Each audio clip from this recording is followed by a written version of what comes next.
Ladies and gentlemen, welcome to this episode of the CX Goalkeeper Podcast.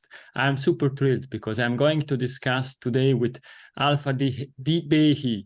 Hi, Alpha. How are you? Hi, how are you? Very well. Super thrilled to have you on this podcast, going to discuss about human to outcome. Thank you very much for your time. As usual, at the beginning, for the people not knowing you, could you please introduce yourself? Sure. Qaalfa Dibeehi, just a brief history. So I'm currently partner with the firm Human to Outcome. We're in the transformation business, and CX is a primary of interest for us. What we do is we transform mindsets. So if you think about it in terms of transformation, we transform mindsets with the outcome of reaching behavior modification.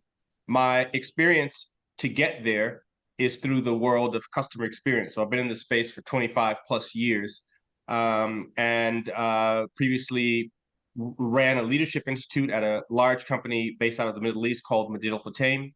And before that was a VP of consulting at Forrester, and also at the pioneering CX firm Beyond Philosophies that many people in Europe may know about, and so forth. I have a previous career as a research neuroscientist, a brief stint in my very early days, which kind of brought me to this by way of public health in New York City. So the very first, I guess, foray into customer experience that I had was the transformation of New York City itself from the old, let's just call it the movies, the gangs, the crack New York City, into the new sort of Disney version of New York City.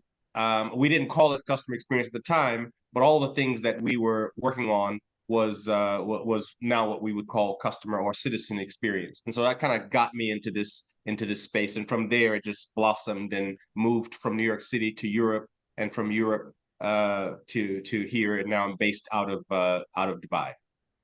Thank you very much. It's an incredible career feeling for other people, 2 or 3 careers, what you did in the past. And I'm following you since a while. I got a great recommendation, and somebody told me, or Annika Birk told me, you need to speak with Qaalfa. He's a great guy, has a lot of know-how, and therefore super thrilled to kick off this discussion. But to learn a bit more better about you, which values drive you in life? So integrity, authenticity, and I would say freedom, and by that of free thinking. And by that, what I really mean is the freedom to challenge convention.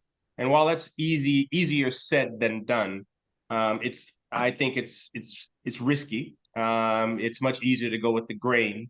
But for a person like me, those are the things that really drive me professionally. So this integrity, to be willing to stand your ground, to kind of mean what you say what you mean, authentic, really believe in what you're going after. And that allows you to, I guess, in some common words, kind of have passion for what you're doing and be real about it. And also be willing to accept the sacrifice that tends to come along with that.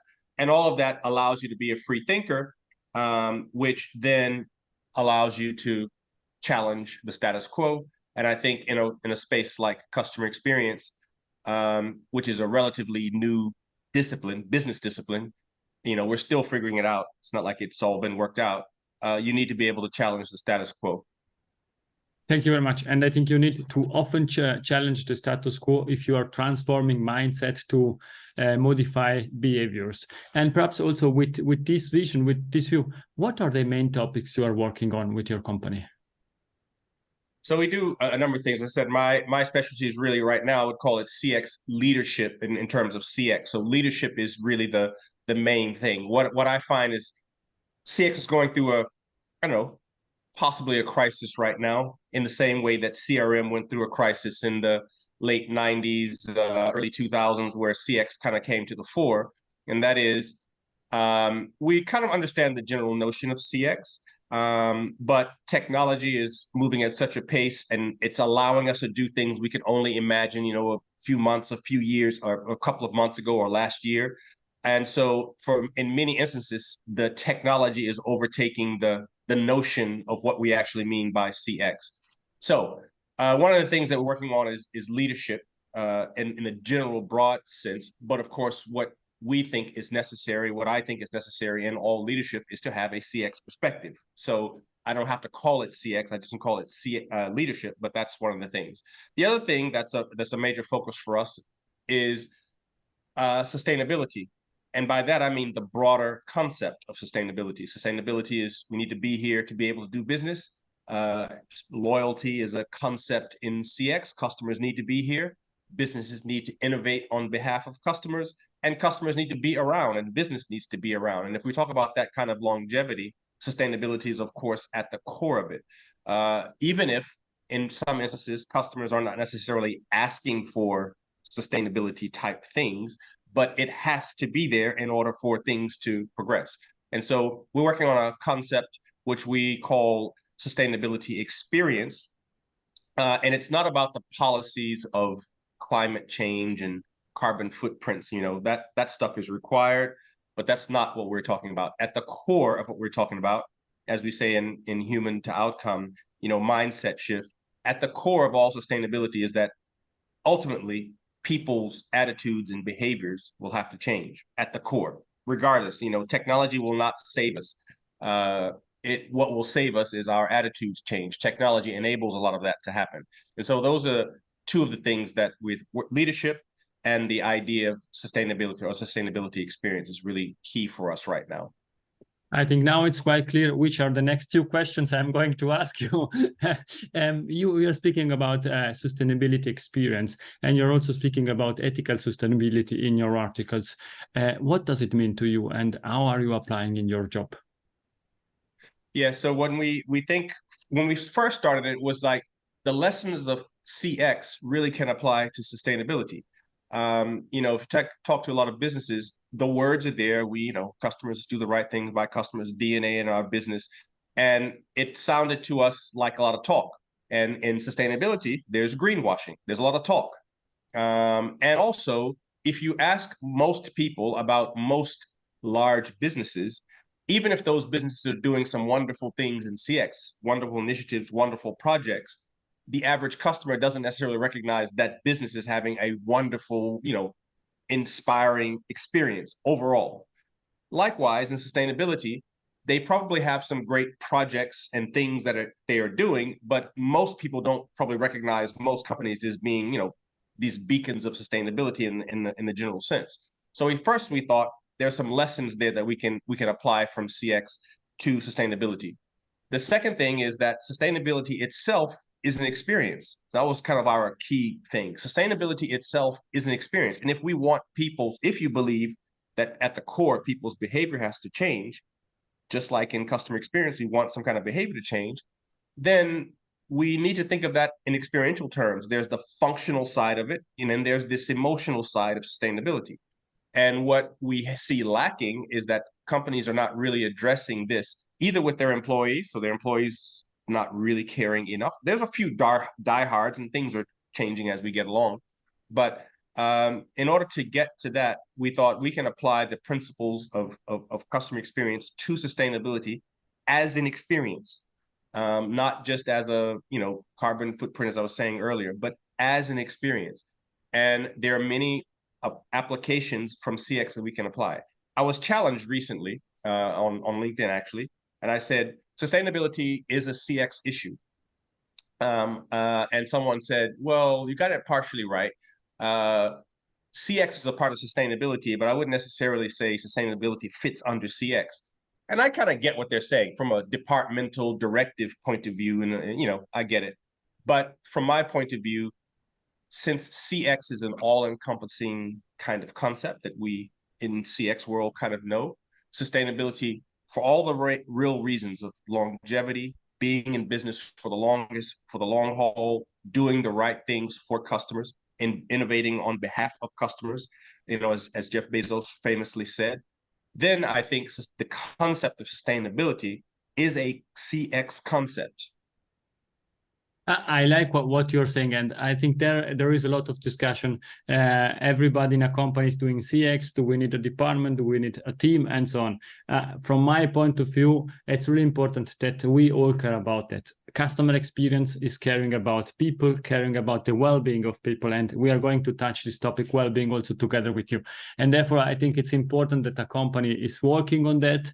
And yes, at the end, there should be somebody responsible, but we need to work all together towards this target of social responsibility. Often when we are speaking about ESG, environmental, social and governance around that, there are a lot of discussion. And perhaps could you elaborate what's really your view on this social point of view? And the first time we spoke together, you did also a great introduction about all this topic, well-being. Yeah, so obviously in ESG, I think the most play goes to the E and the G. So the environmental, the climate, the this, the that, the green side of things. I think that gets the most play. Governance also gets a lot of play because you can have policies and so forth. But the policies that I hear most often go towards the green. In the social, yes, it's the well-being of people, employees, customers, stakeholders, whatever, population, citizens. But it's a bit more murky. The ones that gets the biggest play right now are DEI, diversity, inclusion type things. But the concept is well-being. And if we take the broader view of well-being, what do we actually mean by well-being? We mean that people are able to thrive, and we're helping the people thrive, and that those people can be customers. Can they thrive with us? Are we helping them to thrive? Are we a part of their story? It can be employees, so employee experience. In fact, my definition of customer experience, when I talk about customer experience, I'll just kind of say this as an aside. The label customer experience sometimes is misleading, I think, for many people, because they think we only focus on, say, end customer. I think the less sexy but more appropriate term is target audience experience. Whatever your target audience is, you can apply the principles of customer experience. With the social, we're talking about well-being of the target audience, citizens, customers, employees, investors, whatever.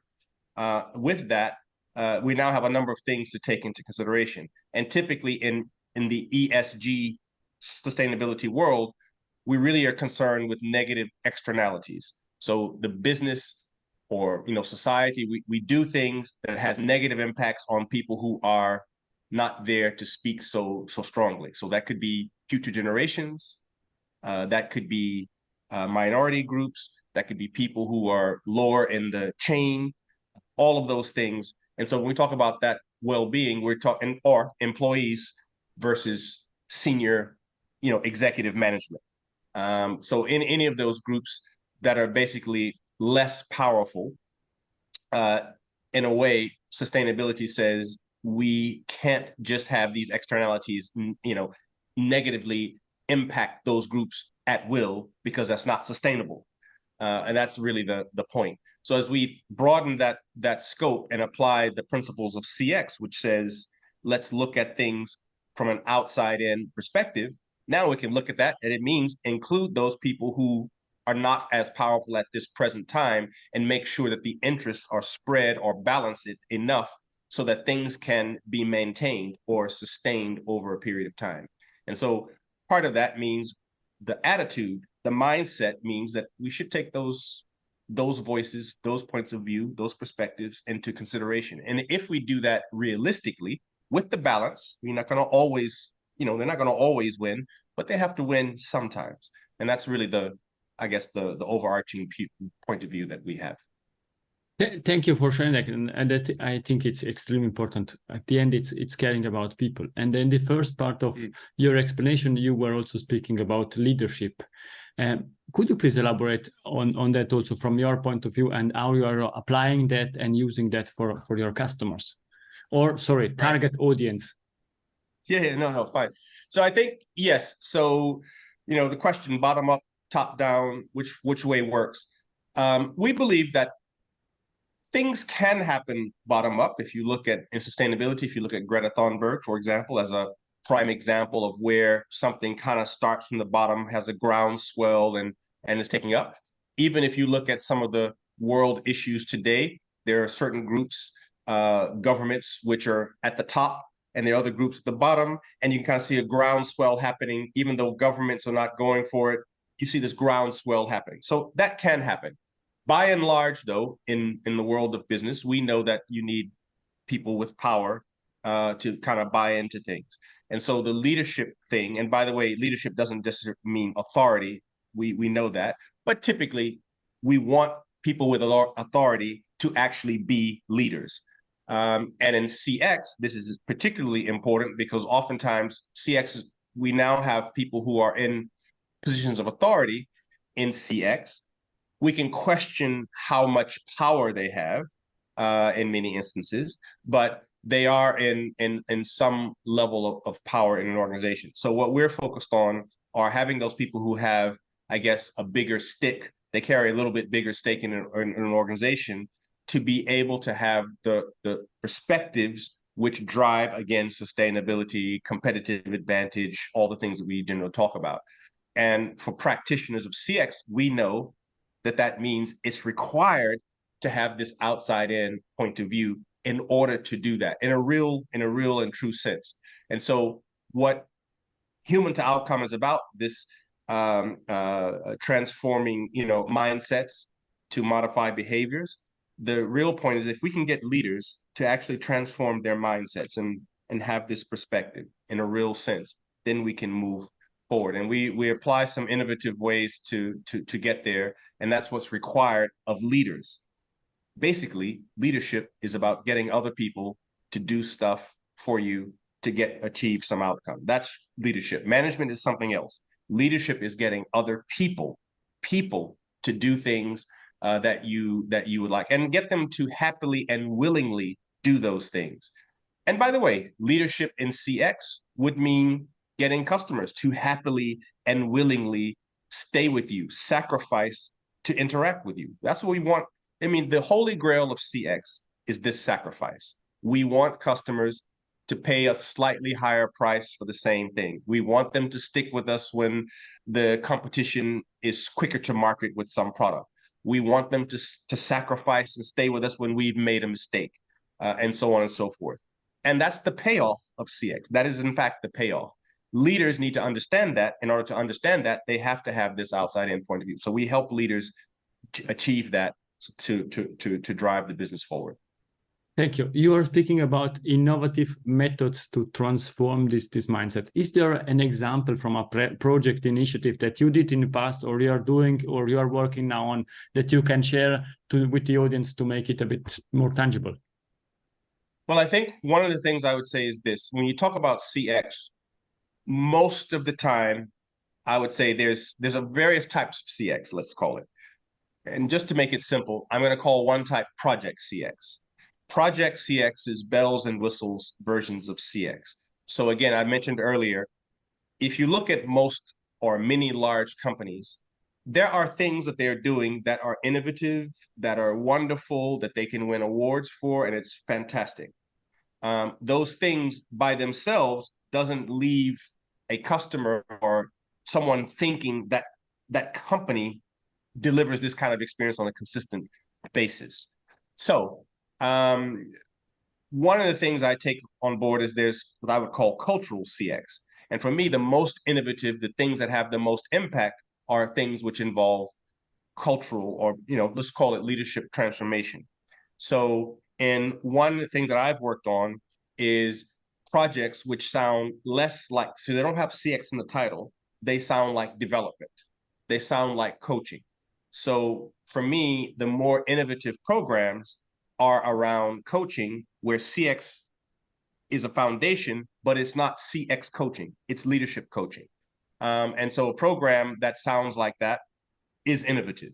A program that's based on transformation. So you're in part of you're going through a digital transformation, you're going through whatever kind of transformation, or data analysts, for example, since data is out there and everyone's talking AI, and all those people who understand the numbers behind things, but they're not able to convey it. Well, if you were to think of that as an experience, just like sustainability, if you can think of it as an experience, now we have a role that applies CX, and we can do that through a learning and development approach. It's not teaching about CX. It's teaching storytelling or how to convey a message to impact people to change their behavior.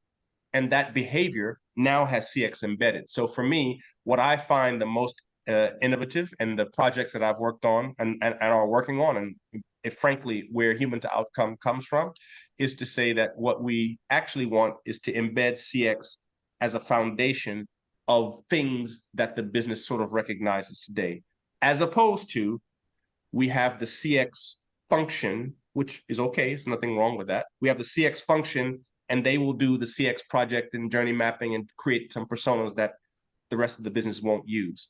We kind of want to embed CX and principles underneath that. And so what we do is design those kinds of programs. Let's just call them developmental programs for the leaders, the influential people of the business.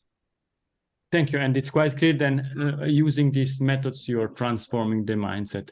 I would have 200 additional questions, but taking care of your time, we're coming to an end. And in the extra time of this podcast, I have 3 questions for you. In 10 years from now, we are back on the CX Goalkeeper podcast. What we're discussing about? I think at that time, obviously AI, I don't know, Web3, whatever, Web4, Web5 will be around. So there'll be a lot of technology. Potentially CX, and like I mentioned earlier, the lesson we learned from CRM, when we say CX in 10 years, we might be talking about some kind of AI technology that everyone associates with CX at that stage. There will be another term that we moved on to, and I think it's going to be something along the lines of, let's just call it neuro or customer accounting.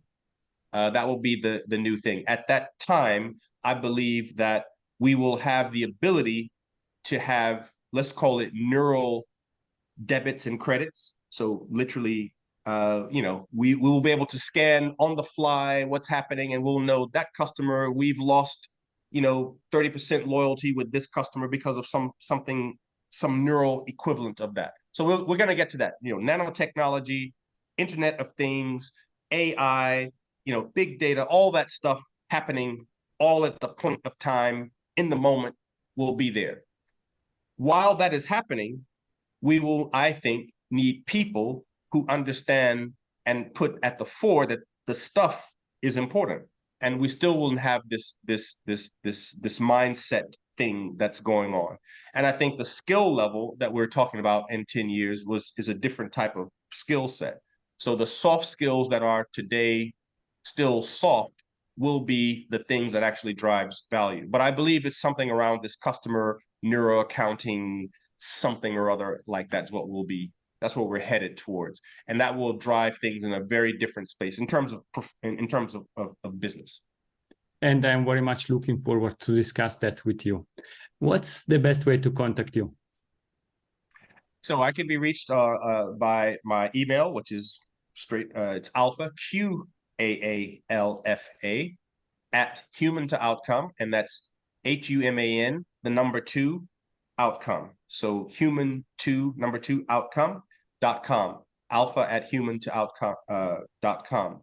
So that's one. And I'll just point out that anyone who's interested in that mindset shift, please give us a call. We recently won Educational Services Company of the Year here in the region.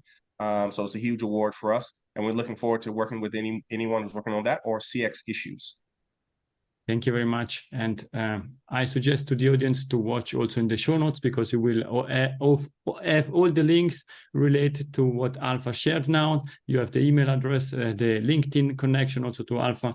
You can find everything there. And congratulations for this great award.